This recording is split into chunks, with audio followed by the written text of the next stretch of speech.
Bonjour, bonsoir, peuple congolais. C'est encore votre frère Jean-Claude Chimwanga.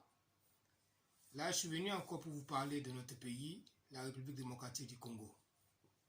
On a vu dernièrement Tambwe Mwamba, quand il a été choisi comme le président du Sénat, il est venu avec une arrogance inouïe, avec l'orgueil qui dépasse les bornes, en disant que non, je vais faire du Sénat une grande institution. Là, nous tous, on a vu que non, il a fait du Sénat une grande institution. Bravo, là, on est content.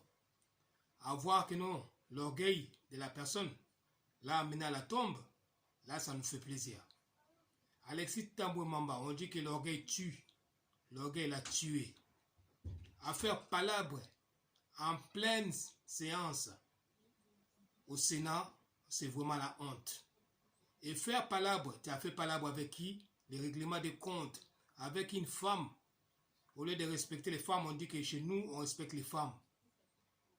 Minimiser une femme en pleine plénière, c'est la honte pour un président du Sénat. Cet homme ne mérite pas la place. On vous avait dit ici que non, c'est un juriste G3. Il n'a jamais été en licence, il n'a jamais fini les études en tant que juriste. Il a étudié à Burundi, on vous a expliqué ça, mais à l'époque, c'était 3 ans seulement d'études. Et il a prouvé ses limites. Les limites de Tambwe Mwamba, vous l'avez vu. Un président du Sénat, à cause d'une relation amoureuse avec la dame, là on ne peut pas nier, avoir, façon ils se parlent, avoir des photos, quand ils étaient en train de danser, comment ils se regardent, ça prouvait que non, il y avait quelque chose entre eux. Comme ça ne passait pas, ils veulent les régler en pleine séance au Sénat. C'est vraiment une honte. Il a foutu la honte à la dame, il a foutu la honte aux enfants de cette dame, il a foutu la honte au mari de cette dame-là. La dame, c'est Madame Ngoya.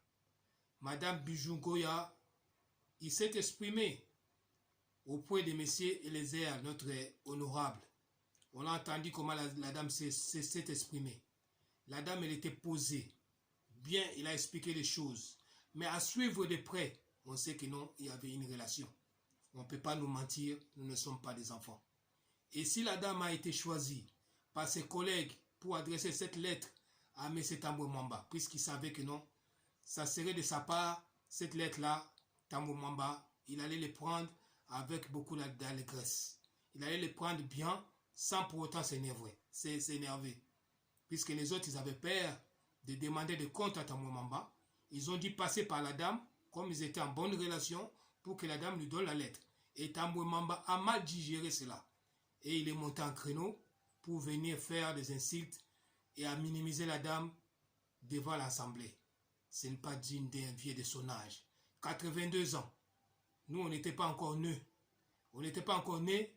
Tambwe Mwamba, il était déjà en politique. Voilà la bassesse. Voilà comment l'orgueil ramène quelqu'un dans la tombe. Tambwe Mwamba est descendu plus bas. Il a prouvé ses limites. Le monsieur, il est comme ça. Tout petit. L'orgueil est là pour rien. Personne n'a besoin de savoir que non, si tu es millionnaire ou milliardaire. Et on sait comment vous avez trouvé cet argent-là. En plus, il n'a pas honte de dire que non, il a de quoi subvenir à ses besoins et à celles de sa famille. Mais on connaît comment vous avez pris cet argent. Vous avez quoi comme salaire? 300 000 par mois? 500 000 pour faire du chantage contre ce peuple congolais. C'est l'argent volé. Et vous êtes cité, vous allez baver, vous allez cracher tout ce que vous avez volé. Là, je passe. Le deuxième point, je voulais parler de Monseigneur Ambongo et l'autre, si c'est quoi, responsable du Christ Zaïre. Le président de la République les avait consultés pour l'aider en ce qui concerne la maladie d'Ebola. Ils ont tous accepté, le contrat a été fait, l'ordonnance a été signée. Quelques jours après, Ambongo décline et désiste. C'est même bien fait pour moi. Moi, je suis trop content. Puisque le président Félix lui-même, il savait déjà que non, Ambongo ne pouvait pas lui rendre un bon service dans ces pays.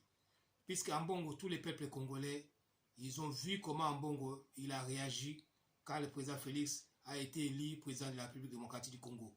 Il a manifesté sa mauvaise foi. Il a manifesté sa méchanceté. il a manifesté sa haine envers le président Félix Tshisekedi. Cela ne nous étonne pas. On savait qui est M. Ambongo. Ambongo, c'est un mauvais, c'est un méchant, c'est un démon. Ambongo, à faire ça, moi, ça ne m'étonne pas, mais ça sera une bonne leçon pour le président Félix Tshisekedi Tshilombo. Pourquoi il a pensé même à appeler ces messieurs-là pour venir l'aider? Voilà, là maintenant, il a eu la réponse. Il comprend maintenant que non, il ne peut pas compter sur Ambongo. Il n'y a pas qu'Ambongo dans notre pays. Il y a beaucoup de hommes intelligents. Il y a beaucoup de hommes intègres à qui vous pouvez confier ces missions. Donc, Ambongo, on ne peut pas compter. Ambongo, il a pris il a pris parti. Quelque part, il sait qui il soutient, pour qui il est. Il ne pourra jamais aider Félix Tshisekedi Tshilombo. Tout ce qu'il fait là, c'est des manigances, c'est de la flatterie pour montrer que non, il est net, mais il n'est pas net, il a un parti pris. Ambongo, il connaît avec qui il travaille. Dans notre pays, on a vu que non, il y a un clan qui s'est formé contre Félix Tshisekedi. La classe politique congolaise, ils ont fabriqué un bloc, ils ont fait un bloc tous pour lutter contre Félix Tshisekedi Tshilombo. Puisqu'ils savent que non, ces messieurs, si on les laisse tranquilles, nous tous, on va finir en prison. Nous tous, nous allons passer devant la justice. Ils savent que non, on ne peut pas laisser la chance à ces garçons, puisqu'il a des ambitions. Il va vraiment soulever ces pays-là. Il va sortir du pays du gouffre et qu'il va réussir son mandat. Donc, pour ne pas réussir son mandat, tous, ils ont fait bloc, que ce soit des FCC, que ce soit de la Mouka, que ce soit des MNC, que ce soit tous les hommes politiques, les anciens là. Ils ont fait bloc, voire même les églises, ils ont fait bloc pour barrer la route au président de la République. Mais il n'y a pas que des anciens. Les anciens hommes politiques du Congo, on sait tous que non, ce sont des voleurs. Ils ont tous des dossiers noirs derrière leur dos. Ils sont tous cités dans des affaires, des détournements d'argent.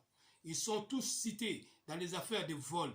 Ils sont tous cités dans des affaires d'assassinat. Ils sont tous cités dans des affaires que vous ne pouvez pas comprendre qui ont détruit ces pays-là.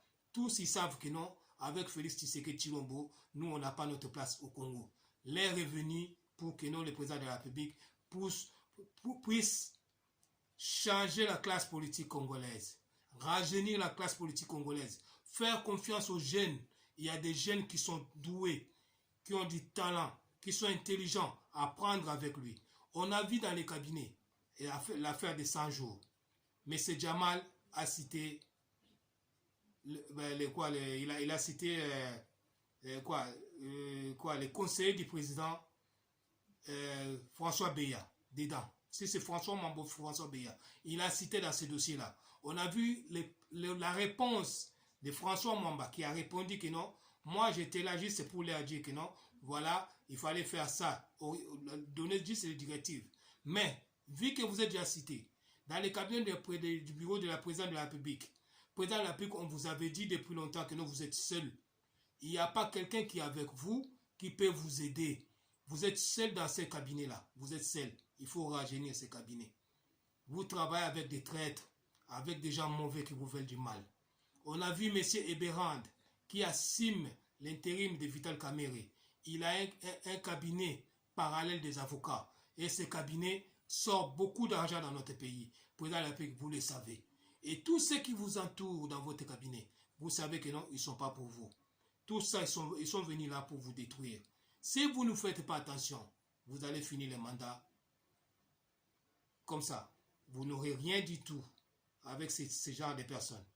On vous parle tout le temps dans des entreprises publiques de changer tous les PDG des entreprises publiques. Ça prend du temps, vous ne les faites pas. Les ambassadeurs, ça prend du temps, vous ne les faites pas. Mais vous allez vous réveiller, il sera trop tard, il va vous rester 1 an et ça sera trop tard pour rattraper tout cela. C'est le moment maintenant de changer la classe politique. Tous les PDG, tous les directeurs des banques, des entreprises publiques, les ambassadeurs, ils sont tous à changer pour que vous fassiez un bon travail.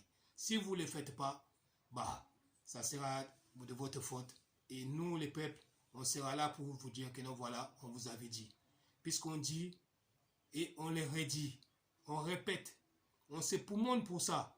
Mais je sais pas, on ne sait pas si ça arrive à vos oreilles, si vous l'entendez ou si vous ne l'entendez pas. À bon entendeur, salut. Si vous voulez nous écouter, voir que nous, il y a des jeunes qui sont capables de faire un bon travail au Congo, les gens qui sont sincères, qui soutiennent le Congo, qui veulent le bonheur des Congolais, il faut les chercher là où ils sont. Il y a des gens intelligents qui sont cachés quelque part et qui sont même dans la capitale. Il faut les prendre avec toi. N'hésitez pas. Il faut prendre une décision forte, une bonne fois pour régler tout. Sinon, vous allez vous mettre les mains sur la tête, dire que non, ah c'était vous les gens et me disaient la vérité. C'était des parenthèses que je voulais dire pour ce soir. Et là, on a vu maintenant que non, notre Congo, il y a des ennemis. Les peuples congolais, ils ont vu. Ils ont vu le comportement d'Ambongo depuis le départ jusqu'à présent. On a vu le comportement des gens des FCC depuis le départ jusqu'à présent. Mais ce sont les gens avec qui vous êtes en collaboration ou en coalition. Mais si vous n'arrivez pas à défaire cette coalition, le président de la République, sûr et certain, vous allez droit au mur. Nous, on vous le dit et on continuera à vous le dire. En plus, ce qui se passe au Congo, le Congo pour se redresser, c'est un petit truc. Ça ne demande rien du tout. Ça ne demande que la volonté. Il faut avoir des gens de bonne volonté. C'est juste ça que je voulais dire. Et j'ai dit au peuple congolais de ne pas se décourager. On savait tous qu'Ambongo ne pouvait pas faire quelque chose de bon pour le président Félix Tshisekedi Tshilombo. Et l'entourage du président de la République, les anciens qu'il a trouvés, ils ne pouvaient pas l'aider pour qu'il puisse redresser le pays. Le président lui-même le savait. Et s'il veut réussir, il n'a qu'à rajeunir la classe politique congolaise. Puisque tous les anciens qui sont là-bas, ce sont des voleurs. Tous les anciens avec qui il a trouvé, ce sont les voleurs. Ils connaissent tous les magouilles. Ils connaissent tous les sorties et d'entrée d'argent. Donc il ne peut pas les laisser comme ça pour que lui il vient redresser les pays. Excusez-moi, il vient redresser les pays. Donc ils ne vont pas lui laisser le temps. Puisqu'on a vu les prédateurs, les Fayoulou, ils sont là. Ils ne vont pas vouloir la réussite de Félix. Les Mouzoutou ne vont pas vouloir la réussite de Félix. Les Jean-Pierre Bemba, ils ne vont pas vouloir la réussite de Félix. Et surtout les PPRD et les FCC, ils ne vont pas vouloir cela. Et à compter Moïse Katumbi, ils ne vont pas vouloir cela. Ce sont des gens qui ont pillé notre pays. Ils sont tous cités dans les affaires. Et la justice congolaise ne lâche pas. Peuple congolais, soyez derrière cette justice. Et peuple congolais, tenez-vous debout. Levez-vous. Battez-vous contre tous ces antivaleurs. Sinon, notre pays, vous allez regretter. Si Félix n'est pas là aujourd'hui, les Congolais, vous allez bien regretter. Là, on vous dit et on vous le redit. Vous avez vu l'intention de la personne, ses ambitions, la volonté qu'il a pour lever ce pays. Et vous avez vu tous les barrages qu'on lui fait. Et pourquoi ces barrages-là? S'ils n'avaient pas peur, pourquoi ils les bloquent? Pourquoi ils veulent les freiner? Pourquoi ils veulent... On a vu les PPRD distribuer du riz, les riz, des poissons, des poulets, rien que pour eux et pour les peuples congolais. Qu'est-ce qu'ils ont fait? Vous avez vu l'intention des gens. Ils ont acheté des sacs de riz pour se distribuer. Chaque district, ils donnent à leurs membres. Et les peuples congolais qui crèvent de faim, peuple congolais, réveillez-vous. Regardez devant vous. Battez-vous pour votre pays. Le Congo nous appartient. N'appartient pas à un clan. Le Congo n'appartient pas à Kabila. Le Congo n'appartient pas à FCC. Le Congo n'appartient pas à Fayoulou. Le Congo n'appartient pas à Bemba. Le Congo n'appartient pas. Appartient à vous, les peuples congolais. Il n'y a pas de gens qu'on a mis dire que non, ces pays-là, ce n'est qu'eux qui peuvent être là. Vous, les jeunes, vous avez des talents, vous avez tout. Battez-vous pour prendre votre pays en charge. C'est ce que je veux dire aujourd'hui. Je vous laisse, je vous dis et je vous remercie. Que le Dieu d'Abraham vous bénisse, vous protège. Notre pays est en danger puisque les prédateurs, ils veulent à tout prix récupérer les pouvoirs, mais ils n'auront pas.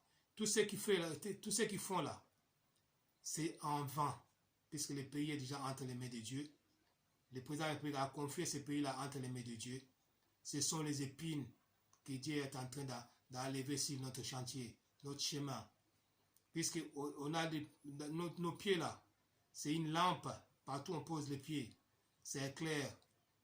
Et le chemin est éclairé par la lumière de Dieu. Donc ce sont des épines. Tous les cacophonies des ambongo et tout, ce sont des épines que Dieu est en train d'enlever sur les chemins pour que notre pays s'élève. Ça va se relever sans problème puisque la bénédiction est là. La prophétie de Dieu, Dieu ne ment jamais. Là, je vous dis, je vous remercie. Je vous laisse dans les mains du Seigneur et que non, portez-vous bien. Faites attention à vous. Mettez les gants ou soit les mouchoirs si vous n'avez pas de gants. Lavez-vous les mains plusieurs fois ou portez les gants. Et gardez la distance 1 mètre partout où vous êtes pour que la maladie ne vous attrape pas. Les corona existent. C'est vraiment une maladie qui est vraie. Ne mettez pas en doute ni en cause. Cette maladie-là existe. Je vous dis et je vous remercie.